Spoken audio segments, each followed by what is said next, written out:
یہ بہت سارے لوگ ہیں، ان کی بہت ساری تعداد ہے، لیکن کچھ لوگ اس جماعت میں امامت کے درجے پر فائز ہیں۔ ان میں ایک بڑا نام امیر المومنین سیدنا فاروق اعظم رضی اللہ تعالیٰ۔ مسند احمد میں نبی پاک صلی اللہ تعالیٰ علیہ وسلم کا فرمان موجود ہے۔ حضور فرماتے ہیں میری امت میں دین کے معاملے میں جو بندہ سب سے زیادہ سخت ہے وہ عمر ابن خطاب ہے۔ دین کے معاملے میں عمر کے مزاج کے اندر سختی ہے، یہ شدت کے ساتھ لوگوں کو دین کی طرف مائل بھی کرتے ہیں، رغبت بھی دیتے ہیں، جذبے کے ساتھ، انشراح صدر کے ساتھ، ذوق شوق کے ساتھ دین کے معاملے میں۔ ذات کے ہمارے اندر بھی سختی ہوتی ہے، شدت ہوتی ہے، لیکن زیادہ تر اپنی ذات کے معاملے میں ہوتی ہے۔ کوئی جو مرضی کرتا رہے، ہمیں اس سے کچھ لینا دینا نہیں، لیکن اگر ہمیں برا کہے گا پھر ایسا پوچھ نہیں لینا، پھر پورا مقابلہ نہیں کرنا، پھر گزر کے جائے کہاں، پھر تو دیکھ لینا کہاں تک بات جاتی ہے۔ تو حضرت فاروق اعظم رضی اللہ تعالیٰ عنہ کا یہ کمال تھا کہ انہوں نے پوری طرح طے کر لیا تھا کہ میرا دین ہی میرے لیے سارا کچھ ہے۔ دین کو اوڑھنا بچھونا بنا لیا۔ جب کچھ لوگ کچھ چیزیں طے کر لیتے ہیں پھر ان پر ڈٹ جاتے ہیں تو ان لوگوں کی زندگی کچھ مشکلات سے ضرور گزرتی ہے، لیکن ان کے پاس کوئی رستہ تو ہوتا ہے نا، کوئی ان کے پاس راہ تو ہوتی ہے نا گزرنے، کوئی آگے بڑھنے کا رستہ تو ان لوگوں کو میسر آتا ہے نا۔ تو میرے عزیز یاد رکھیں گے اور اس بات پر ہمیشہ کاربند رہیں گے کہ دینی معاملات کے اندر، حدود اللہ کے مسئلے میں، نفاذ شریعت کے مسئلے میں، رب رسول کے قانون کے مسئلے میں سیدنا فاروق اعظم رضی اللہ تعالیٰ عنہ کے مزاج کے اندر بہت زیادہ اللہ تبارک و تعالیٰ نے جذبہ رکھا ہوا تھا۔ پھر دوسری بات یہ تھی کہ حضرت عمر فاروق رضی اللہ تعالیٰ عنہ نے دنیا داری کی طرف توجہ نہیں کی۔ انسان کی سب سے بڑی کمزوری یہ ہوتی ہے کہ جب وہ مال کی طرف مائل ہونے لگ جاتا ہے نا، جب وہ دنیاوی آسائشوں میں زیادہ الجھ جاتا ہے، جب اس کی توجہ زیادہ تر دنیا میں نت نئے آنے والی سہولت کی طرف بڑھتی ہے، نت نئے آنے والے فیشن کی طرف بڑھتی ہے، نت نئی آنے والی چیزیں اسے اپنی طرف مائل کرتی، تو وہ روحانی طور پر کمزور ہوتا جاتا ہے۔ حضرت فاروق اعظم رضی اللہ تعالیٰ عنہ سردار تھے، اپنے قبیلے کے سمجھدار آدمی تھے، معاملہ فہم تھے، تدبر والے تھے، پھر اللہ نے موقع دیا اور انہیں اس منصب پر بٹھایا جو بہت بڑا منصب تھا۔ وہ مسلمانوں کے امیر بن گئے، نبی پاک علیہ السلام کے جانشین بن کر وہ بیٹھے، اور ان کے دور میں اللہ نے وسعت بھی عطا کی، بڑی بڑی فتوحات ہوئیں، بہت زیادہ مال غنیمت آیا، گنجائش آئی، اور دور کے تقاضوں سے بھی حضرت عمر پوری طرح آگاہ تھے۔ انہوں نے چھوٹے بچوں کے وظیفے مقرر کیے، پولیس کا محکمہ مقرر کیا، فوجیوں کی تنخواہیں لگائیں، اساتذہ کے معاملات دیکھے، علمی مذاکرے کیے، 4000 سے زیادہ مساجد کی تعمیر کی، اتنے سارے کام حضرت فاروق اعظم نے کیے۔ معاشرے کی جتنی بھی ضروریات تھیں ان سب سے حضرت عمر آگاہ تھے،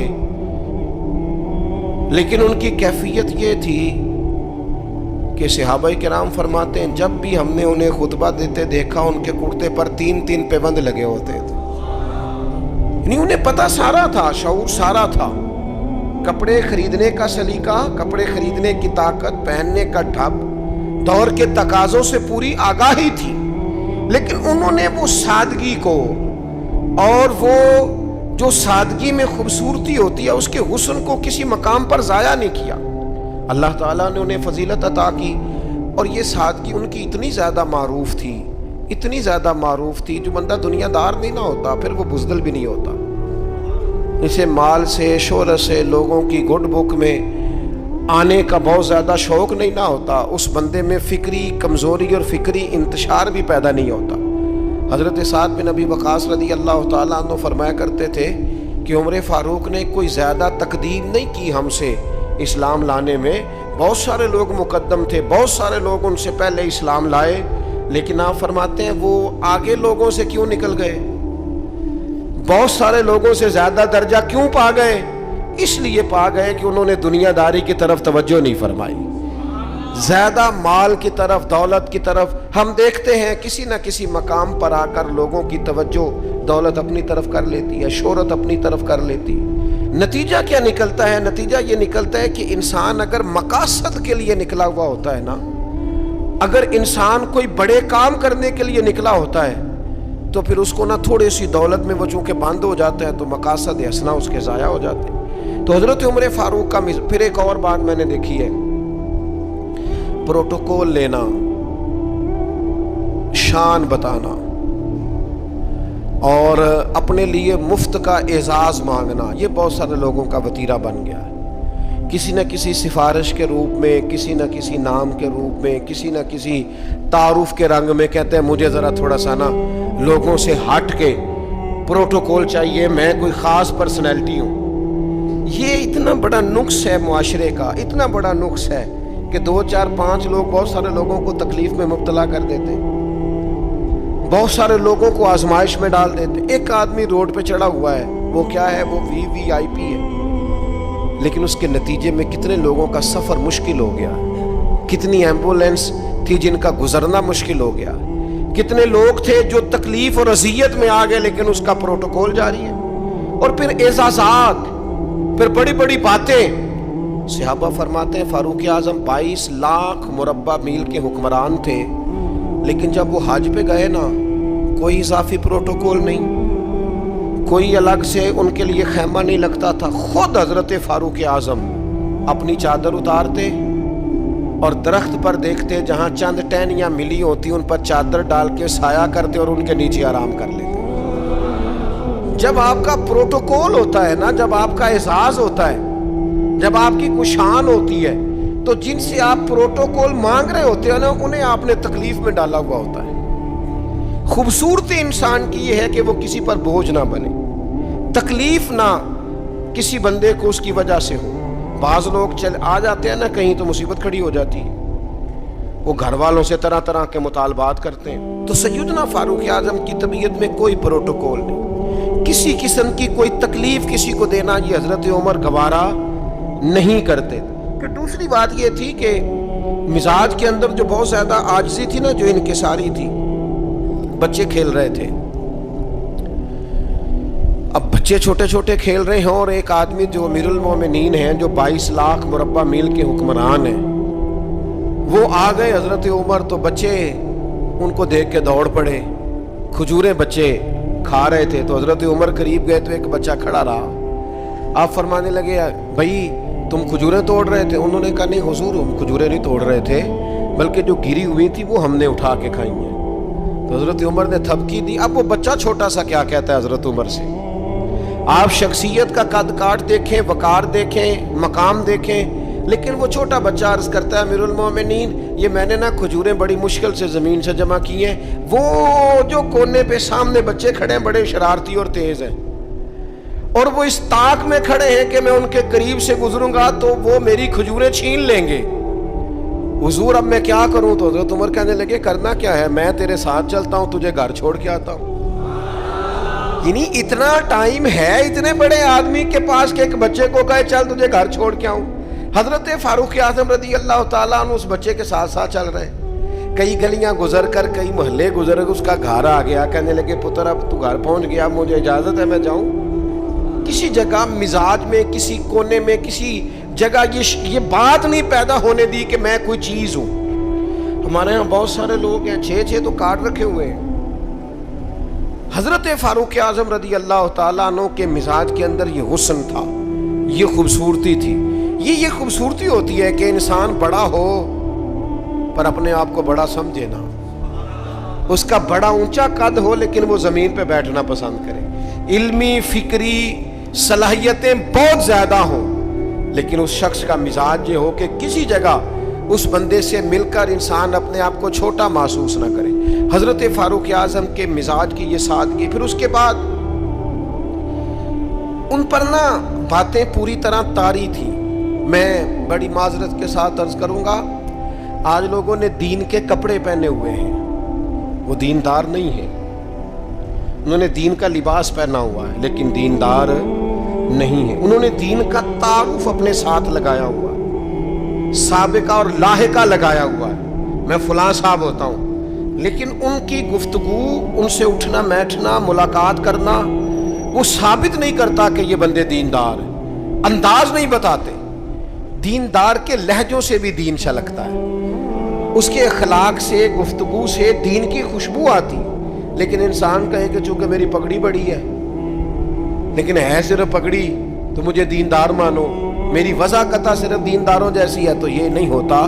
میں رات ایک جگہ پہ کہہ رہا تھا کہ رسول پاک صلی اللہ تعالیٰ علیہ وسلم کا جو اخلاقی کمال ہے نا، حضور علیہ الصلوۃ والسلام نے جو اخلاقی قدروں کو عروج دیا ہے، وہ قدریں ہمارے اندر پیدا ہوں گی تو پھر پتہ چلے گا ہم کتنے دیندار ہیں.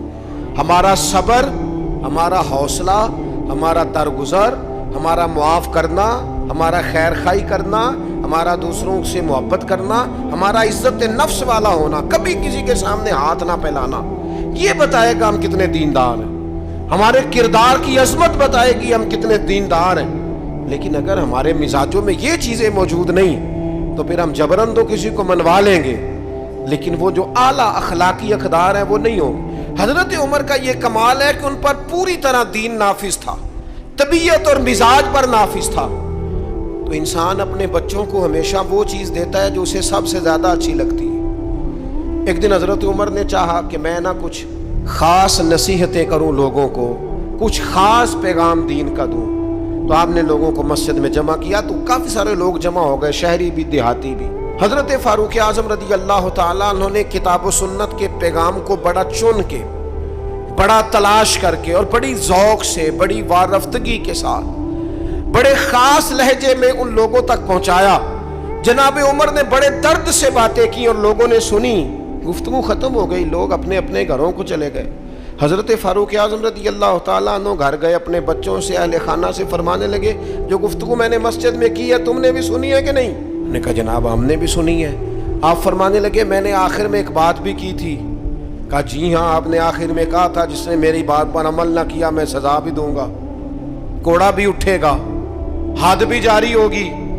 اگر جو حدود اللہ میں نے بیان کی ہیں اگر کسی بندے نے ان کو کراس کیا تو سزا بھی. کہا جناب بالکل ہم نے سنا ہے، آپ نے فرمایا ہے کہ جو نہ مانے گا اسے سزا بھی ہوگی. تو عمر کہنے لگے اب تم ایک بات اضافی سن لو، وہ جن کو میں نے تقریر سنائی ہے نا اگر وہ نہیں مانیں گے تو سزا سنگل ہوگی، اور اگر عمر کے گھر والے نہیں مانیں گے تو پھر سزا ڈبل ہوگی.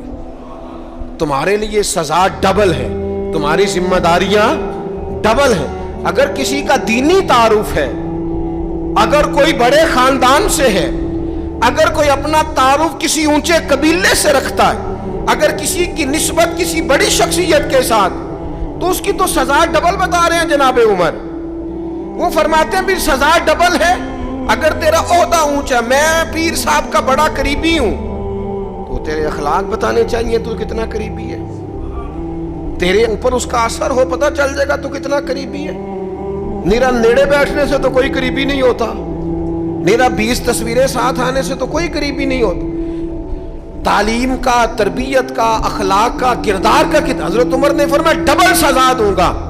آج ہماری ساری نصیحتیں غیروں کے لیے، ہمارے سارے پیغامات اوروں کے لیے، اور جب ہمارے اپنے گھر کی باری آتی ہے، جب اپنے گھر میں نفاذ دین کی باری آتی ہے تو بہت سارے لوگ جو ہیں وہ کمزور نظر آتے ہیں، بہت سارے لوگ جو ہیں وہ کچے نظر آتے ہیں. تو حضرت عمر چونکہ حدود اللہ کے معاملے میں سخت تھے. پھر ایک اور بات بھی تھی، حضور علیہ الصلوۃ والسلام نے فرمایا عمر تمام لوگوں سے دین کے معاملے میں زیادہ سخت ہے، لیکن وہ سختی جو تھی نا وہ غیر شعوری سختی نہیں تھی.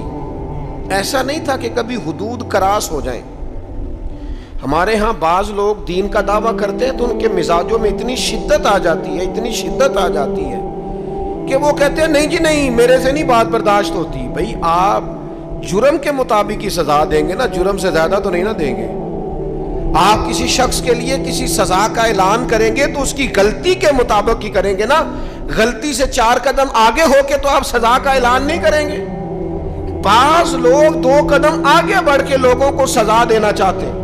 بعض لوگ ایسے ہوتے ہیں جو اس معاملے میں اتنے شدت پسند ہو جاتے ہیں کہ وہ بھی زیادتی کر جاتے ہیں. حضرت فاروق اعظم رضی اللہ تعالیٰ عنہ نے دور سے ایک نوجوان کو آتے دیکھا، وہ آپ کی طرف آ رہا تھا تو آپ فرمانے لگے یہ شخص بیچارہ تکلیف میں ہے اور کسی خاص پریشانی کے لیے ہماری طرف آ رہا ہے. وہ شخص آیا اور سیدھا حضرت عمر کے پاس آیا تو زور زور سے رونے لگ گیا. میں خاص بات کرنے لگا ہوں. یہ میرا کلام ذرا بڑوں سے ہے، بڑوں سے۔ ابا جی کو چاہیے بچہ جتنی غلطی کرے نا اتنا ہی ڈانٹے، وہ پھر 6 ہفتے نہ ڈانٹنا شروع کر دیں۔ استاد صاحب کو چاہیے کہ جتنی بچے کی کمزوری ہے نا، مجھے پتہ ہے سب سے زیادہ کس بات سے تکلیف ہوتی ہے، آپ کے بچے نے غلطی کی ہے، آپ اپنے بچے کو ڈانٹ لیں، سمجھا لیں، آپ کسی اور کے سامنے اس کی تذلیل کبھی نہ کریں، یہ زیادتی والی بات ہے۔ آپ اسے رسوا نہ کریں، بتائیں کسی ایسے شخص کو جس سے آپ کو امید ہے کہ آپ کو مشورہ دے گا یا اسے سمجھائے گا، لیکن گلی گلی کھڑے ہو کے اپنے آپ کو مظلوم ثابت کرنے کے لیے اس کی توہین نہ کریں، یہ انداز درست نہیں ہے۔ اس سے بچوں کی انسلٹ ہوتی ہے، وہ کمزور پڑ جاتے ہیں، ہر جگہ رونا رونا میرے بچے اچھے نہیں، میں بڑا پریشان ہوں۔ کیا بات کر رہے ہیں آپ؟ یہ بچہ تو آپ کی کمائی ہے، اساس ہے، حسن ہے، نسل ہے، اصل ہے، اور اس قدر زیادہ تکلیف دینا، جگہ جگہ شکایتیں، جگہ جگہ باتیں۔ ہمارے بچے ہمارے ہیں نا، تو ان کی عزت کس کی ہے؟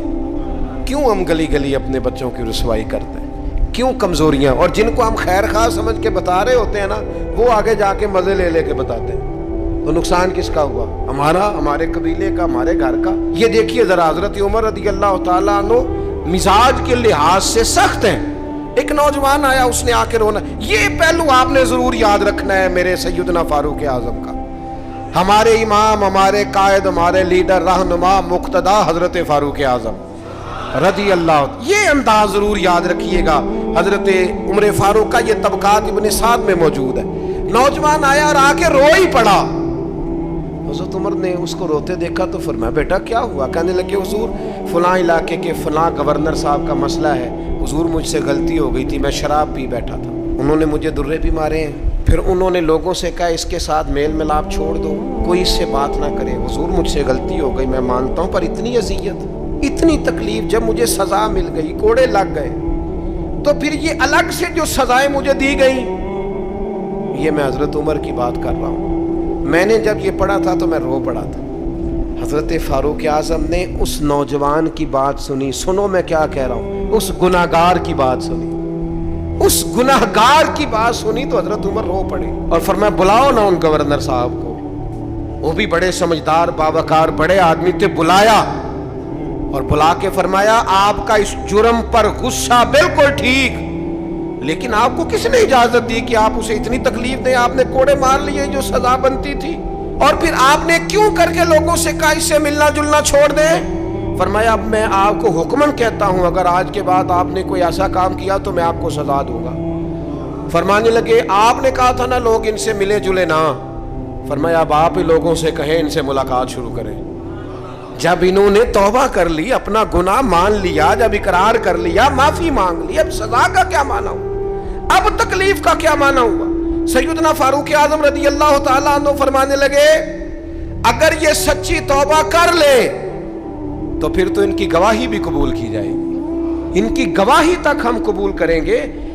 وہ کسی نے کہا تھا الجھے الجھے بکھرے بکھرے روز و شب دیکھے گا کون، لوگ تیرا جرم دیکھیں گے سبب دیکھے گا کون۔ لوگ معافی نہیں دیتے، لوگ درگزر ہی نہیں کرتے، انسانوں سے غلطیاں ہو جاتی ہیں، لیکن اگر کسی نے توبہ کر لی، اور صحیح حدیث میں موجود ہے نبی پاک علیہ السلام نے فرمایا اگر کبھی کسی بندے سے کوئی گناہ ہو گیا پھر اس نے توبہ کر لی، اگر کسی نے اس بندے کو دوبارہ وہ گناہ یاد کرایا تو اللہ تعالیٰ اس بندے کو یاد کرانے والے کو سزا دے گا، مرنے سے پہلے پہلے اسے بھی اس گناہ میں مبتلا کر دے گا۔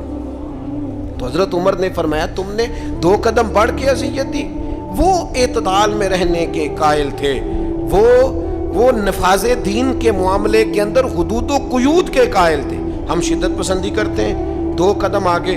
اور پھر حضرت عمر کی خواہش کیا تھی؟ میں بات سمیٹنے لگا ہوں، ایک بڑی خاص بات جو بڑی طبیعت کو بھاتی ہے، اس پر آپ نے ضرور غور کرنا ہے۔ سیدنا فاروق اعظم نے ایک دن صحابہ کے بیچ بیٹھے تھے۔ ہمارے ہاں لوگ پتہ کیا کہتے ہیں؟ وہ کہتے ہیں پیسہ آ جائے، کاروبار چل جائیں، فیکٹریاں لگ جائیں، اور معیشت اور معاشرت کے مسائل حل ہو جائیں، کاروبار وسیع ہو جائے، کھیت کھلیان کھل جائیں تو شاید انقلاب آ جائے گا۔ انقلاب ہمیشہ اچھے لوگوں سے آیا کرتا ہے،